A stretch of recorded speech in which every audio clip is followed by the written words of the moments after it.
মৰমৰ ছাত্ৰ-ছাত্ৰীসকল, এইটো ইউটিউব চেনেললৈ তোমালোকক আজি পুনৰবাৰ স্বাগতম। আজি তোমালোকৰ বাবে নৱম শ্ৰেণীৰ ইলেক্ট্ৰিক জিঅ'গ্ৰাফিৰ অধ্যায় নম্বৰ 2ৰ মানৱ ভূগোল নামৰ পাঠটোৰ সকলো পাঠভিত্তিক প্ৰশ্ন উত্তৰ তোমালোকৰ বাবে লৈ আহিছোঁ। মৰমৰ ছাত্ৰ-ছাত্ৰীসকল, ভিডিঅ'টো স্কিপ নকৰাকৈ লাষ্টলৈকে চাই থাকিব। 1 নম্বৰ কুৱেশ্যনত দিয়া আছে মানৱ ভূগোলৰ এটি সংখ্যা দিয়া আৰু ইয়াৰ প্ৰধান শাখাবোৰ উল্লেখ কৰা। ইয়াৰ উত্তৰত হ'ব ভূগোলৰ যি বিভাগত প্ৰাকৃতিক পৰিৱেশৰ লগত থকা মানুহৰ সম্পৰ্ক আৰু ইয়াৰ ফলত মানুহে সৃষ্টি কৰা মানৱ পৰিৱেশৰ বিষয়ে স্থান কাল সাপেক্ষে অধ্যয়ন কৰা হয় তাকেই বহুলভাৱে মানৱ ভূগোল বোলে। ইয়াৰ প্ৰধান শাখাবোৰ হ'ল বসতি ভূগোল, সমাজ ভূগোল, অৰ্থনৈতিক ভূগোল, সাংস্কৃতিক ভূগোল, ৰাজনৈতিক ভূগোল, নগৰীয়া ভূগোল ইত্যাদি।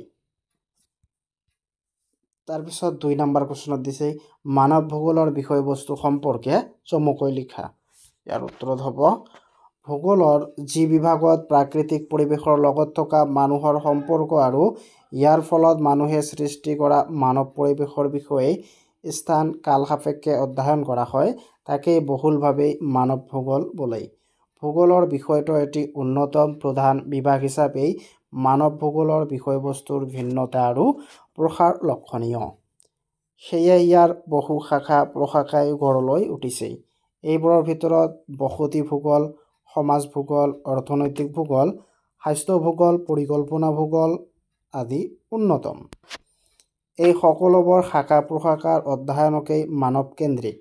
সেয়ে পৃথিৱীৰ মানুহৰ গঠনক ধৰি ইয়াৰ বৃদ্ধি, বিতৰণ, বৈশিষ্ট্য, কাৰ্যকলাপ আদি অধ্যয়ন কৰাটো অতি প্ৰয়োজন।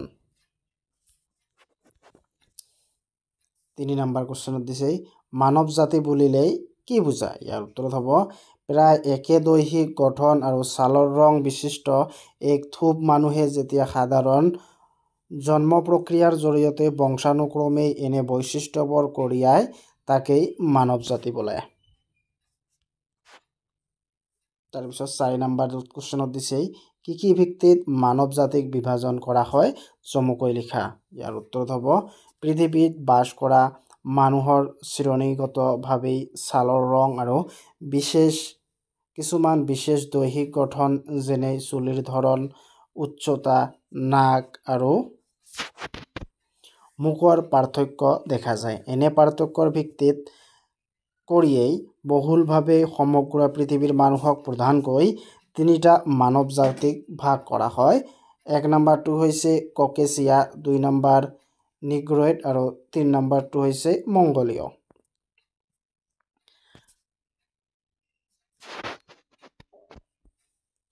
পাঁচ নম্বৰ কুৱেশ্যনত দিছে মানুহ আৰু মানৱ জাতিৰ সৃষ্টি সম্পৰ্কে চমুকৈ আলোচনা কৰা।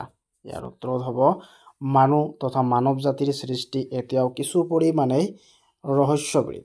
জীৱবিজ্ঞানৰ বিৱৰ্তনৰ সূত্ৰ অনুসৰি প্লিষ্ট'চিন যুগৰ প্ৰায় মাজভাগত জলবায়ুকে ধৰি এক অনুকূল প্ৰাকৃতিক পৰিৱেশৰ বিৰাজ কৰাৰ বাবেই বান্দৰ, চিম্পাঞ্জী, গৰিলা আদি স্তন্যপায়ী প্ৰাণীৰ বিৱৰ্তন প্ৰক্ৰিয়াৰ ফলতেই পৃথিৱীৰ কিছুমান ঠাইত হোমো ছেপিয়েন্স নামৰ মানৱ প্ৰজাতিৰ সৃষ্টি হৈছিল। জীৱবিজ্ঞানী আৰু নৃতত্ত্ববিদসকলৰ মতেই আদিতে প্ৰধানকৈ আফ্ৰিকাৰ মধ্যাংশত মানুহৰ জন্ম হৈছিল আৰু পৃথিৱীৰ অন্য অঞ্চললৈ বিস্তৃত হৈছিল। ইয়াত কি কৈছে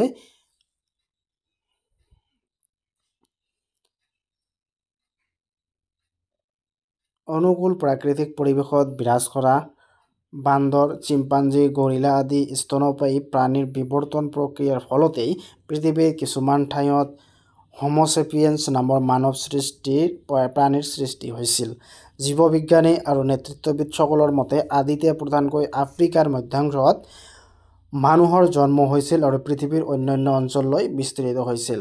প্ৰথমতে কি আফ্ৰিকাৰ মধ্যাংশত মানুহৰ জন্ম হৈছিল বা হোমো ছেপিয়েন্সৰ জন্ম হৈছিল, ইয়াৰ পিছত সকলো স্থানলৈ বা অঞ্চললৈ বিস্তৃত হৈছিল। 6 নম্বৰ কুৱেশ্যনত দিছে চুলি, নাক, মুখ, উচ্চতা, ছাল আদি দৈহিক বৈশিষ্ট্যৰ পাৰ্থক্য অনুসৰি পৃথিৱীৰ মানুহক বিভক্ত কৰা। ইয়াৰ উত্তৰত হ'ব চুলি, নাক, উচ্চতা, ছাল আদি দৈহিক বৈশিষ্ট্যৰ পাৰ্থক্য অনুসৰি পৃথিৱীৰ মানুহক তিনিটা ভাগত বিভক্ত কৰা হৈছে। 1 নম্বৰটো হৈছে কি ককেচিয়া গোষ্ঠী, 2 নম্বৰ নিগ্ৰইড গোষ্ঠী আৰু 3 নম্বৰটো হৈছে মংগোলীয় গোষ্ঠী। 7 নম্বৰ কুৱেশ্যনত দিছে পৃথিৱীৰ প্ৰধান মানৱ জাতি তিনিটাৰ বৈশিষ্ট্যসমূহ উল্লেখ কৰা। ইয়াৰ উত্তৰত হ'ব ককেচিয়া গোষ্ঠী ইউৰোপীয়া, নৰ্ডিক, আলপাইন আৰু ভূমধ্যসাগৰীয় লোকসকলেই পশ্চিম এছিয়া, হেমিটিক সকলেই এই মানৱ গোষ্ঠীৰ অন্তৰ্গত। দেহৰ ছালৰ বৰণ ইউৰোপীয়সকলৰ মাজত অতি বগা আৰু ভাৰতীয় তথা দক্ষিণ পশ্চিম এছিয়াৰ লোকৰ ক্ষেত্ৰত বাদামী ৰঙৰ। চুলিবোৰ সাধাৰণতে পোন আৰু কিছু পকোৱা আৰু ক'লা বা বাদামী ৰঙৰ। তাৰপিছত কি দিছে নিগ্ৰইড গোষ্ঠী। নিগ্ৰইড জাতিৰ লোকসকল প্ৰধানকৈ আফ্ৰিকা মহাদেশৰ, এছিয়া মহাদেশৰ, দক্ষিণ ভাৰত আৰু শ্ৰীলংকা, অচেনিয়া মহাদেশৰ কিছু ঠাইত বাস কৰে। এই লোকসকলে দেহৰ ছাল প্ৰধানকৈ ক'লা বা বাদামী বৰণৰ আৰু চুলি ককৰা আৰু নাকটো বহল আৰু চেপেটা। তেওঁলোকৰ বেছিভাগেই যথেষ্ট ওখ হয়। তাৰপিছত গ নম্বৰটো হৈছে কি মংগোলীয় গোষ্ঠী। মংগোলীয় জাতিৰ লোকসকল প্ৰধানকৈ মধ্য আৰু পূব এছিয়া আৰু দক্ষিণ পূব এছিয়াত বাস কৰে। এই লোকসকলৰ দেহৰ ছাল প্ৰধানকৈ হালধীয়া বৰণৰ, চকুবোৰ সৰু আৰু চুলিবোৰ পোন বা থিয়। অসমৰ বেছিভাগ জনবসতি যেনে বড়ো, কাৰ্বি, মিচিং, গাৰো আদি মূলতে মংগোলীয় গোষ্ঠীৰ লোক। তাৰপিছত 8 নম্বৰ কুৱেশ্যনত দিছে পৃথিৱীৰ কোন কোন অঞ্চলত প্ৰধানকৈ মানুহৰ সৃষ্টি হোৱা বুলি ধৰা হয়। ইয়াৰ উত্তৰত হ'ব পৃথিৱীৰ মানুহৰ সৃষ্টি কেতিয়া আৰু ক'ত প্ৰথমে হৈছিল সঠিকভাৱে কোৱাটো অতি কঠিন। কিন্তু আধুনিক পুৰাতত্ত্বৰ তথ্য অনুসৰি মানুহে আৱিৰ্ভাৱ পুৰণি পৃথিৱীৰ খণ্ডৰ ক্ৰান্তীয় আফ্ৰিকাৰ পূব অংশত কমেও 1 লাখ বছৰ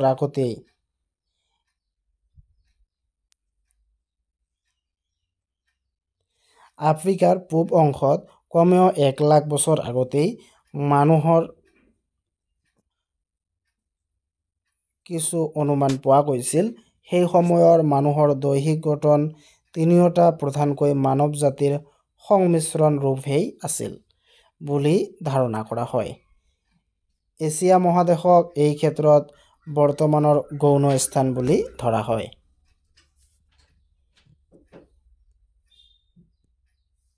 9 নম্বৰ কুৱেশ্যনত দিছে পৃথিৱীৰ প্ৰধান ধৰ্মবোৰ কি কি? এই ধৰ্মসমূহৰ জনসংখ্যাক ধৰি বিতৰণ আৰু মূল বৈশিষ্ট্য সম্পৰ্কে আলোচনা কৰা। ইয়াৰ উত্তৰত হ'ব জনসংখ্যা হিচাপে খ্ৰীষ্টান, ইছলাম, হিন্দু আৰু বৌদ্ধ ধৰ্মক পৃথিৱীৰ প্ৰধান ধৰ্ম বুলি ক'ব পাৰি। বিশ্বৰ মুঠ জনসংখ্যাৰ প্ৰায় ৭৫% লোকেই এই চাৰিটা ধৰ্মৰ অন্তৰ্গত। বাকী থকা 25% লোক শিখ, জৈন, লোক ধৰ্ম, বৈষ্ণৱ ধৰ্ম আদিৰ ধৰ্মৰ বিশ্বাসী।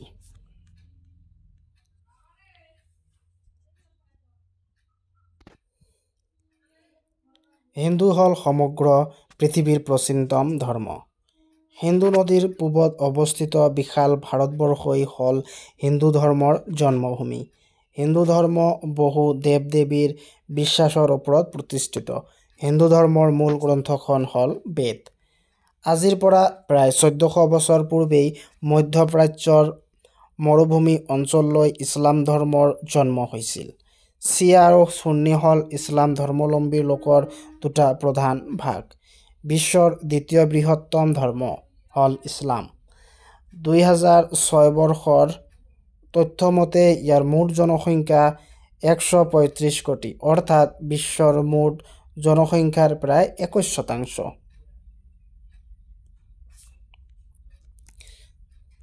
আজিৰ পৰা প্ৰায় 2000 বছৰ পূৰ্বে ইউৰোপত গ্ৰীক আৰু ৰোমান সভ্যতাক কেন্দ্ৰ কৰি খ্ৰীষ্টান ধৰ্মৰ আৱিৰ্ভাৱ হৈছিল। 2006 বৰ্ষৰ তথ্য অনুসৰি সমগ্ৰ বিশ্বত 213 কোটি খ্ৰীষ্টান ধৰ্মাৱলম্বী লোকে বসবাস কৰে। আজিৰ পৰা 2500 বছৰ পূৰ্বেই উত্তৰ ভাৰতৰ বৌদ্ধ গয়া অঞ্চলত বৌদ্ধ ধৰ্মৰ জন্ম হৈছিল। পৃথিৱীৰ মুঠ জনসংখ্যাৰ প্ৰায় 6% বৌদ্ধধৰ্মী। 2006 বৰ্ষৰ তথ্য অনুসৰি সমগ্ৰ পৃথিৱীত 38 কোটি বৌদ্ধ ধৰ্মাৱলম্বী লোক আছে।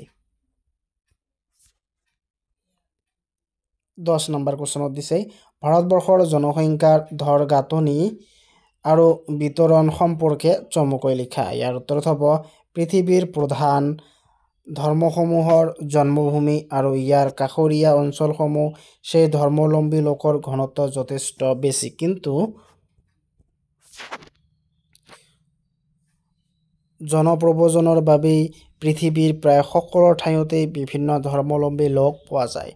সেই ক্ষেত্ৰত অৱশ্যে খ্ৰীষ্টান ধৰ্মৰ প্ৰসাৰো সৰ্বাধিক, কাৰণ জনজাতীয় লোকসকলেই ধৰি সমগ্ৰ পৃথিৱীতে বিভিন্ন ধৰ্মৰ পৰা খ্ৰীষ্টান ধৰ্মলৈ ঘটি থকা ধৰ্মান্তৰ অতি বেছি।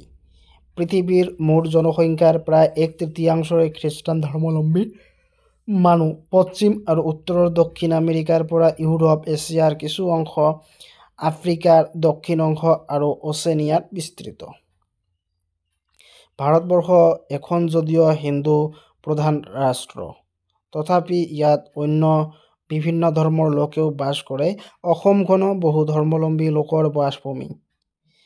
ৰাজ্যখনৰ মুঠ জনসংখ্যা 64.9% হিন্দু, 30.9% ইছলাম ধৰ্ম আৰু 3.7% খ্ৰীষ্টান, 0.2% বৌদ্ধ আৰু 0.1% শিখ আৰু 0.1% জৈন ধৰ্মাৱলম্বী। তাৰপিছত 11 নম্বৰত দিছে চমু টোকা লিখা। ইয়াৰ ক নম্বৰটো হৈছে মানুহ আৰু মানৱ ভূগোল। জীৱবিজ্ঞানীৰ বিৱৰ্তনৰ সূত্ৰ অনুসৰি প্লিষ্টাচিন যুগৰ প্ৰায় মাজভাগত জলবায়ুকে ধৰি এক অনুকূল প্ৰাকৃতিক পৰিৱেশৰ বিৰাজ কৰাৰ বাবেই বান্দৰ, চিম্পাঞ্জী, গৰিলা আৰু স্তন্যপায়ী প্ৰাণীৰ বিৱৰ্তন প্ৰক্ৰিয়াৰ ফলতেই পৃথিৱীৰ কিছুমান ঠাইত হোমো ছেপিয়েন্স নামৰ মানৱ প্ৰজাতিৰ সৃষ্টি হৈছিল।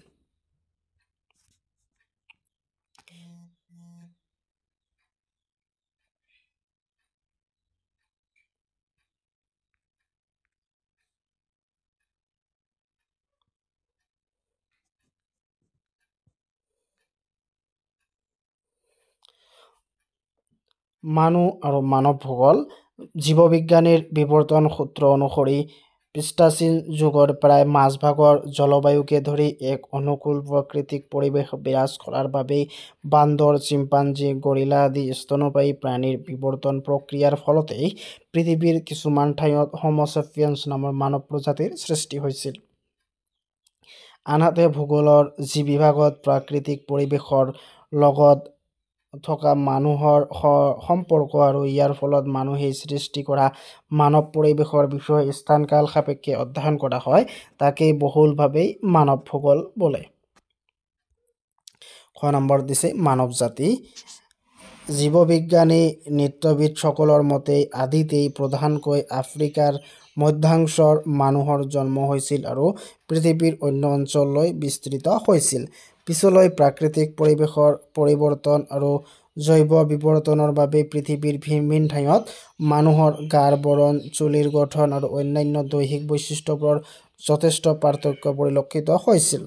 পৃথিৱীৰ প্ৰধানকৈ মানৱ জাতিক তিনিটা ভাগত ভগাব পাৰি। 1 নম্বৰটো হৈছে ককেচিয়া, 2 নম্বৰ নিগ্ৰোইড আৰু 3 নম্বৰ হৈছে মংগোলীয়। গত দিয়া আছে নিগ্ৰিড গোষ্ঠী। নিগ্ৰোইড জাতিৰ লোকসকল প্ৰধানকৈ আফ্ৰিকা মহাদেশ, এছিয়া মহাদেশ, দক্ষিণ ভাৰত আৰু শ্ৰীলংকা, দক্ষিণ পূব এছিয়াৰ কিছু ঠাইত বাস কৰে। এই লোকসকলৰ দেহৰ ছাল প্ৰধানকৈ ক'লা বা বাদামী বৰণৰ, চুলিবোৰ কেঁকোৰা আৰু নাকটো বহল আৰু চেপেটা। তেওঁলোকৰ বেছিভাগেই যথেষ্ট ওখ হয়।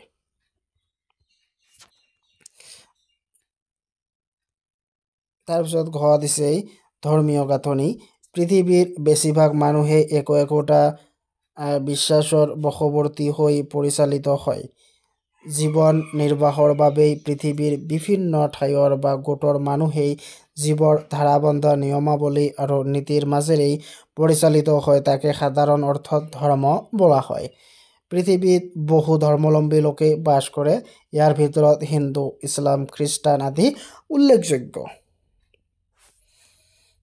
9 নম্বৰত দিছে বৌদ্ধ ধৰ্ম আজিৰ পৰা 2500 বছৰ পূৰ্বেই উত্তৰ ভাৰতত বৌদ্ধ গয়া অঞ্চলত গৌতম বুদ্ধৰ নেতৃত্বত হিন্দু ধৰ্মৰ কিছু সংস্কাৰ সাধন কৰি বৌদ্ধ ধৰ্মৰ জন্ম হৈছিল অন্য ধৰ্মৰ দৰে বৌদ্ধ ধৰ্মৰ প্ৰধানকৈ দুটা ভাগ আছে যেনে হীনায়ন আৰু মহায়ান পৃথিৱীৰ মুঠ জনসংখ্যাৰ প্ৰায় 6% বৌদ্ধ ধৰ্ম দিয়া আছে ভাৰতবৰ্ষৰ খ্ৰীষ্টান ধৰ্মীয় লোক ইয়াৰ দিয়া আছে আজিৰ পৰা 2000 বছৰ পূৰ্বেই ইউৰোপীয় গ্ৰীক আৰু ৰোমান সভ্যতাক কেন্দ্ৰ কৰি খ্ৰীষ্টান ধৰ্মৰ আৱিৰ্ভাৱ হৈছিল এই ধৰ্মৰ প্ৰধানকৈ দুটা ভাগ আছে যেনে ৰোমান কেথলিক আৰু প্ৰটেষ্টাণ্ট ভাৰতীয় খ্ৰীষ্টান ধৰ্মী সংখ্যা 2.3%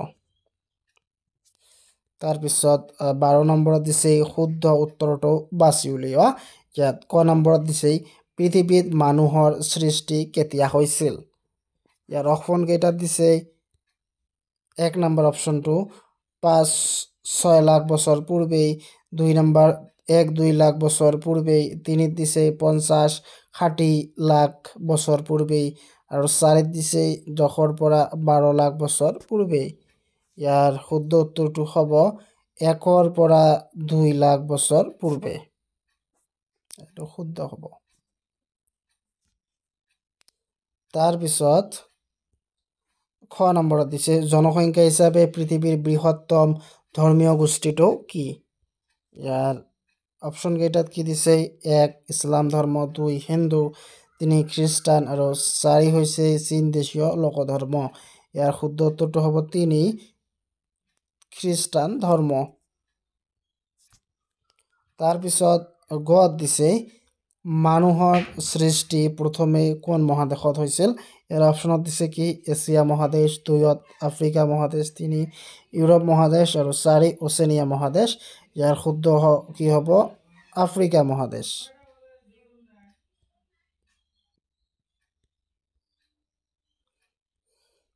মানুহৰ সৃষ্টি প্ৰথমে কোন মহাদেশত হৈছিল ইয়াৰ অপচন কেইটা দিছে 1 এছিয়া মহাদেশ 2 আফ্ৰিকা মহাদেশ 3 ইউৰোপ মহাদেশ 4 ওশেনিয়া মহাদেশ ইয়াৰ শুদ্ধ উত্তৰটো হ'ব 2 আফ্ৰিকা মহাদেশ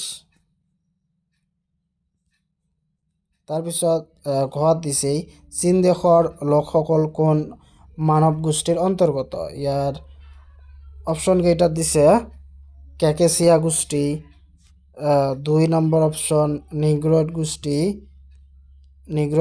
3 মংগোলিয়া গোষ্ঠী 4 অষ্ট্ৰেট গোষ্ঠী ইয়াৰ শুদ্ধ উত্তৰ হ'ব কি মংগোলীয় গোষ্ঠী এটো শুদ্ধ হ'ব